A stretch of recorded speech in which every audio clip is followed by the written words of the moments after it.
भारत का सबसे sensitive border area जहां से चीन बस कुछ ही किलोमीटर दूर है, वही लद्दाख जिसे 2019 में सीधे दिल्ली से कंट्रोल किया जाने लगा। सरकार ने कहा था ये एरिया अब और तेजी से तरक्की करेगा, लेकिन हकीकत क्या है?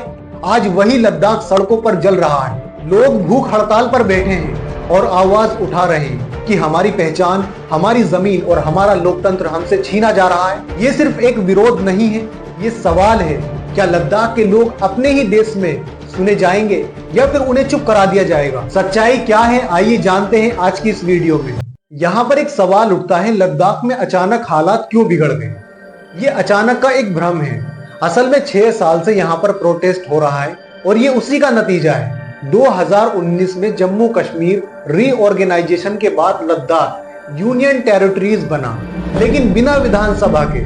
मतलब 2019 से पहले लद्दाख जम्मू कश्मीर राज्य का हिस्सा था। जम्मू कश्मीर में 3 बड़े हिस्से थे, जम्मू कश्मीर और लद्दाख। लंबे समय से लद्दाख के लोग कहते आ रहे थे कि उनकी संस्कृति, भूगोल और जरूरतें बाकी राज्य से अलग हैं, इसीलिए उन्हें अलग दर्जा मिलना चाहिए। फिर 5 अगस्त 2019 आया। इस दिन भारत सरकार ने जम्मू कश्मीर से आर्टिकल 370 और 35 एक्ट हटा दिए। इसके साथ ही संसद ने जम्मू कश्मीर रीऑर्गेनाइजेशन एक्ट 2019 पास किया।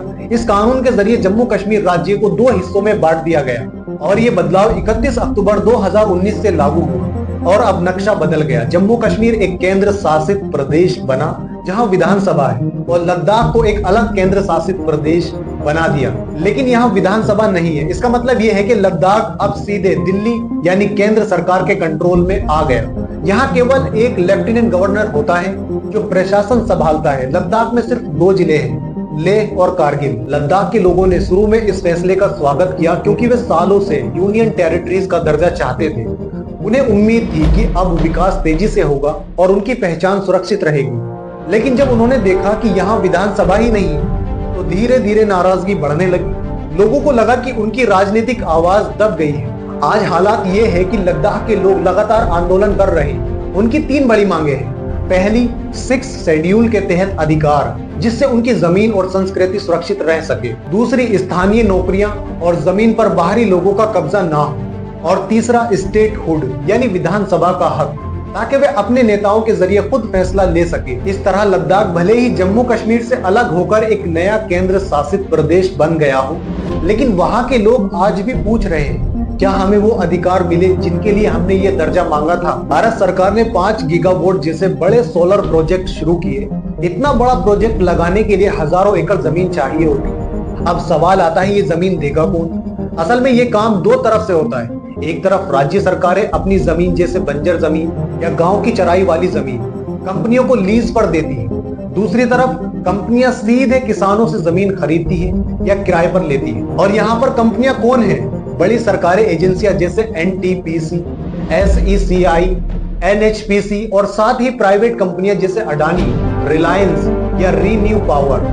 इनको सरकार टेंडर देती है और ये जमीन पर सोलर पैनल लगाकर प्रोजेक्ट चलाती है। अब दिक्कत कहाँ है? किसानों का कहना है कि सरकार उनकी चारागाह और खेती वाली जमीन कंपनियों को दे देती है। अगर किसान खुद जमीन बेचते भी हैं तो उन्हें कम दाम मिलते हैं।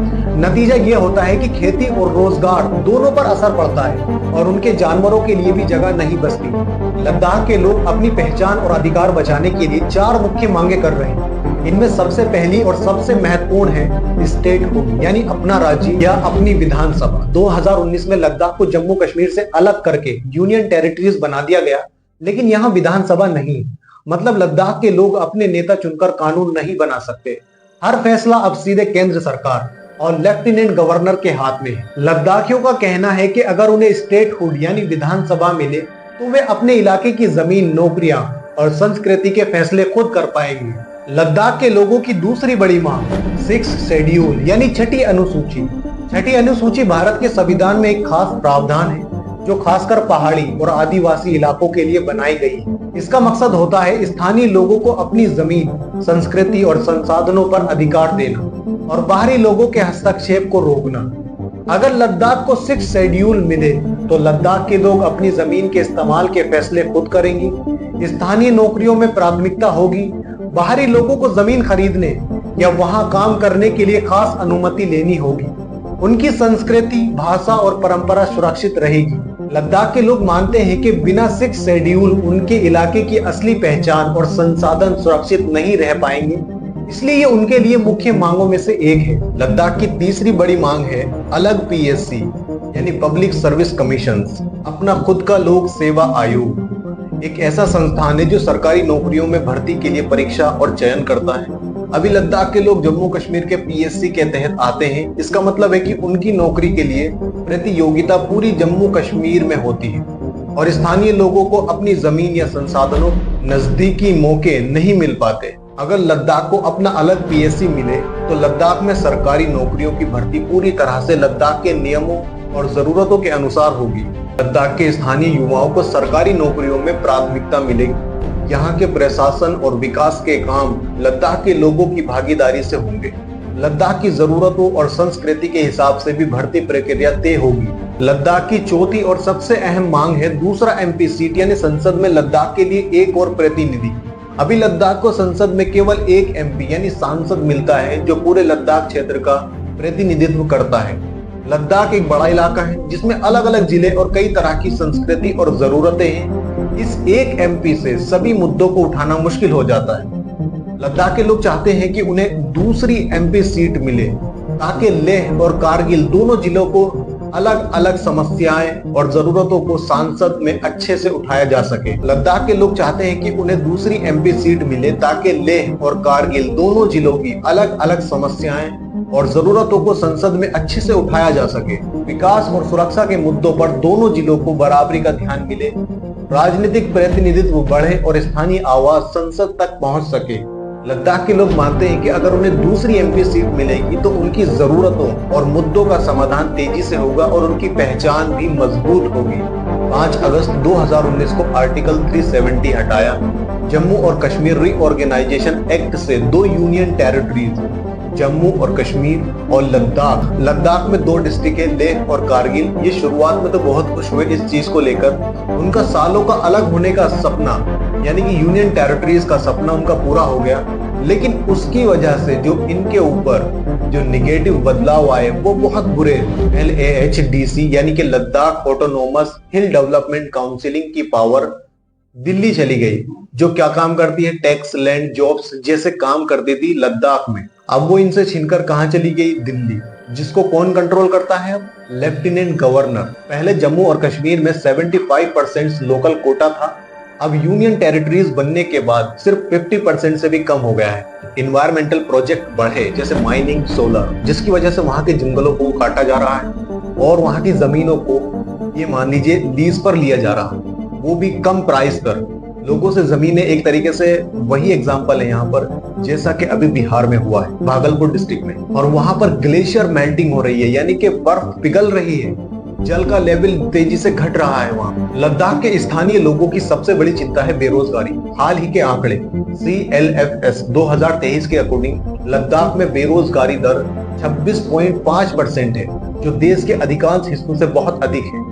खासकर युवाओं में ये समस्या और गंभीर है। यहाँ युवाओं में से 40% से ज्यादा बेरोजगार है। इसका मतलब है कि हर 2 में से एक युवा अपनी पढ़ाई या ट्रेनिंग के बाद भी नौकरी नहीं पा रहा है। ये बेरोजगारी लद्दाख के सामाजिक और आर्थिक विकास के लिए बड़ी चुनौती है और स्थानीय लोग इसे अपने सबसे बड़े मुद्दों में से एक मानते हैं। और दूसरा, लद्दाख में भूमि और विकास की समस्या बहुत बड़ी है।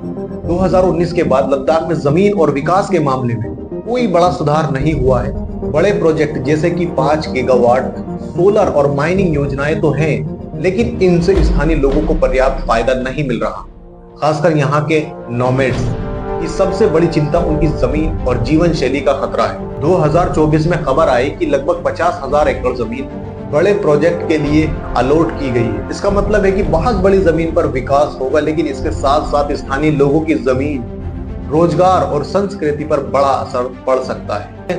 लद्दाख में पानी की सबसे बड़ी समस्या है। पहले यहाँ का जल इंदिरा गांधी नहर से आता था, जो खेती और रोजमर्रा की जरूरतों को पूरी करता था, लेकिन बड़े प्रोजेक्ट जैसे सोलर और माइनिंग परियोजनाओं नहर के पानी पर दबाव डाल रही है। इसके कारण नहर का पानी कम होता जा रहा है। लद्दाख में संस्कृति, पहचान और युवा पलायन की समस्या। लद्दाख में संस्कृति और जनजातीय अधिकार यानी ट्राइबल राइट्स धीरे धीरे गायब हो रहे हैं। यहाँ की परंपराएं जैसे हैमिस फेस्टिवल, लद्दाख की पहचान है, लेकिन बदलाव और विकास के दबाव से इन परंपराओं को खतरा है।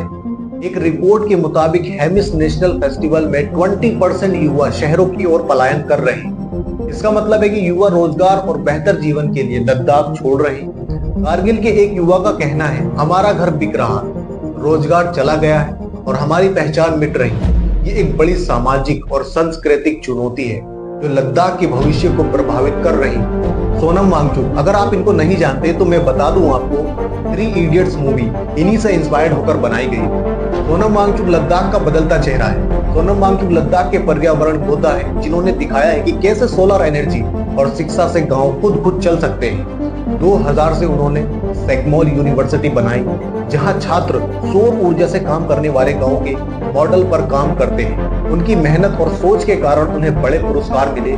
2018 में पद्मश्री मिला और 2018 में ही रेमन मैगसेसे अवार्ड मिला और 2023 में ग्लोबल हीरो का खिताब। उन्होंने लद्दाख में सिर्फ एक विश्वविद्यालय नहीं बनाया बल्कि एक पर्यावरण संरक्षण और टिकाऊ विकास की सोच को जीवन दिया। यही कारण है कि उन्हें 3 इडियट्स के रियल लाइफ रोल मॉडल कहा जाता है। अगर हम लद्दाख के भविष्य की बात करें तो सोनम वांगचुक की कहानी हमें यह सिखाती है, बदलाव तभी संभव है जब हम अपने संसाधनों और सोच को बदल दें। अब तुम इस सरकार से क्या ही एक्सपेक्ट कर सकते हो, जिस इंसान ने इतने इन्वेंशंस किए और अपने देश का नाम रोशन किया, आज उसी को देशद्रोही बताकर नेशनल सिक्योरिटी एक्ट के तहत गिरफ्तार कर लिया गया। बताइए, अंदर सोच भी नहीं सकते आप। सोचिए देश किस वे में जा रहा है। मतलब जब भी देश की बर्बादी होगी तो लोग ऊट पटांग हरकतें करना शुरू कर देंगे। वही हाल आज हो रहा है। 2020 से लद्दाख में एक आंदोलन चल रहा है जिसे LAB यानी लद्दाख ऑटोनोमस बॉडीज और स्थानीय लोग शांतिपूर्ण नेतृत्व से आगे बढ़ाया है। इस आंदोलन में हड़ताल, मोर्चा और क्लाइमेट कैंपेन। 26 सितंबर 2025 को आंदोलन के एक इनोवेटर यानी कि सोनम वांगचुक को नेशनल सिक्योरिटी एक्ट के तहत गिरफ्तार कर लिया गया। इससे उन्हें मार्टिर यानी शहीद का दर्जा दिया गया क्योंकि उनकी गिरफ्तारी ने आंदोलन को और अधिक मजबूत बना दिया। उनकी पत्नी को भी बिना डिटेंशन ऑर्डर के रखा गया। उनका योगदान सिर्फ एक नेतृत्व नहीं था, उनका रोल पारिस्थितिक, जल संकट और राजनीतिक अधिकार से जुड़ा था। वह ग्लेशियर के 20% नुकसान और जल संकट के मुद्दों को सामने लाने वाले एक इंसान है। उनका नेतृत्व ना होता तो ये आंदोलन बिखर सकता था। इसलिए उनका संघर्ष लद्दाख में सिर्फ एक विरोधी नहीं बल्कि जल, पर्यावरण और राजनीतिक अधिकारों के लिए एक मिशन बन गया। 26 सितंबर 2025 एक दिन जो लद्दाख के इतिहास में याद रखा जाएगा। सुरक्षा एजेंसियों ने सोनम वांगचुक और उनके साथियों को गिरफ्तार किया, लेकिन ये सिर्फ एक गिरफ्तारी नहीं थी, ये एक संदेश था। उनकी गिरफ्तारी के साथ आंदोलन के दिल में और आग लग गई। बिना डिटेंशन ऑर्डर दिए उनकी पत्नियों को भी रखा गया। ये नेता सिर्फ पर्यावरण और जल संकट की आवाज नहीं थे, वे 20% ग्लेशियर लॉस, क्लाइमेट चेंजेस और राजनीतिक अधिकारों की आवाज थे। सबसे बड़ा विवाद यहीं से शुरू होता है। सोनम वांगचुक पर NSA यानी नेशनल सिक्योरिटी एक्ट 1980 लगाया गया। ये कानून इतना सख्त है कि बिना ट्रायल किसी को 3 से 12 महीने तक जेल में रखा जा सकता है अगर सरकार माने कि वो नेशनल सिक्योरिटी के लिए खतरा है। सरकार का कहना है कि वांगचुक की वजह से माहौल भड़का और ये कदम स्टेबिलिटी और मॉब कंट्रोल के लिए जरूरी था। लेकिन दूसरी तरफ हकीकत यह है कि वांगचुक हमेशा शांतिपूर्ण हड़ताल और अहिंसक तरीकों की बात करते रहे। कई बार उन्होंने हिंसा रोकने की अपील भी की। उनकी पत्नी का आरोप है कि उन्हें अभी तक डिटेंशन ऑर्डर तक नहीं दिखाया गया और सुप्रीम कोर्ट भी बार बार कह चुका है कि NSA सिर्फ आखिरी हथियार यानी कि लास्ट रिजोर्ट होना चाहिए, लेकिन यहाँ इसका इस्तेमाल सीधे पहले कर दिया गया। लोगों का गुस्सा और बढ़ा जब वांगचुक को जोधपुर जेल शिफ्ट किया गया। Change.org पर हजारों लोगों ने पेटिशन साइन की, 10,000 से ज्यादा लोग जुड़ गए। लद्दाख के लोग याद कर रहे हैं कि जब आर्टिकल 370 हटाया गया था तब उन्होंने भारत सरकार को सपोर्ट किया था, लेकिन अब NSA का इस्तेमाल करके सरकार ने उनका ट्रस्ट तोड़ दिया है। असल में अगर डायलॉग और हाई पावर्ड कमेटी के रास्ते को अपनाया जाता तो हालात सुधर सकते थे, लेकिन NSA लगाकर सरकार ने Gen Z प्रोटेस्ट को दबाने की कोशिश की। तो सवाल ये है, क्या ये कदम नेशनल सिक्योरिटी की जरूरत थी या फिर सिर्फ एक शांतिपूर्ण आंदोलन को कुचलने की कोशिश? 25 से 29 सितंबर तक कारगिल बंद रहा। इसमें पूर्व सैनिक भी शामिल हुए। उनका कहना था कि हम देश के लिए लड़े थे, अब अपने अधिकारों के लिए लड़ रहे हैं। युवा विंग और जेन जेड का रोल भी अहम रहा। इसे लोग जेन जेड रिवॉल्यूशन तक कह रहे हैं। लद्दाख का मैसेज साफ है, हम दमन नहीं, बातचीत चाहते हैं, लेकिन अगर सेंटर सिर्फ लॉ एंड ऑर्डर के चश्मे से देखेगा तो लोगों का भरोसा और भी टूट सकता है। लद्दाख के हालात अब दो रास्तों पर खड़े हैं। पहला रास्ता टकराव बढ़ने का। अगर सरकार दमन की नीति जारी रखती है, कर्फ्यू और गिरफ्तारी जैसे कदम चलते रहे तो मामला और भड़क सकता है। 29 सितंबर तक कर्फ्यू लग चुका था और गिरफ्तारी कारगिल तक फैल गई। सोशल मीडिया पर hashtag free Sonam Wangchuk trend कर रहा है। हजारों पोस्ट और वीडियो वायरल हो चुके हैं, खासकर जेन जेड की। ये नाराजगी धीरे धीरे पूरे इलाके में फैल सकती है। दूसरा रास्ता है बातचीत का।